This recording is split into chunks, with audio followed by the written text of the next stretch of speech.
বলছি শাশুড়ি শাশুড়িকে জড়াতে নেই, প্রণাম করতে হয়। শাশুড়ি মা প্রণাম। ওগো প্রণাম। একটু বুদ্ধি শুদ্ধি নাই না, তো বাচ্চা কাচ্চাও হচ্ছে না, ছাড়ো কি বাবা। শাশুড়ি মা বাচ্চা কি করে হয়? ওটা তোমার মায়ের কাছ থেকে শুনে নিও। ঘুরে আয় খুশি। ওমা, আমি তোমার কাছে শোবো। আমিও খাবো।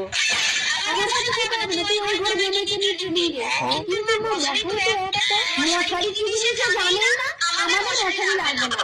মশারি? এই, আমি শুয়ে পড়লাম, তুমি মশা দাঁড়াও। এই মশা, যা, যা, মার খাবি। তবে রে, আমার বউয়ের অবস্থা। তোমাকে মশা দাঁড়াতে হবে না, যাও বাইরে। তবে আমি শাশুড়ি মার কাছে শুতে যাচ্ছি। নিতা আবার কি ভয়? মেঘ দিয়ে শাশুড়ি মা এই ঘরের মধ্যে ঢুকেছে কেন? ঢুকবো কোথা দিয়ে? দরজা কোথায়? ওনার সঙ্গে চালাতে শাশুড়ি মা উপর দিয়ে তোমার ঘরের চাল ভেঙে ঢুকেছে।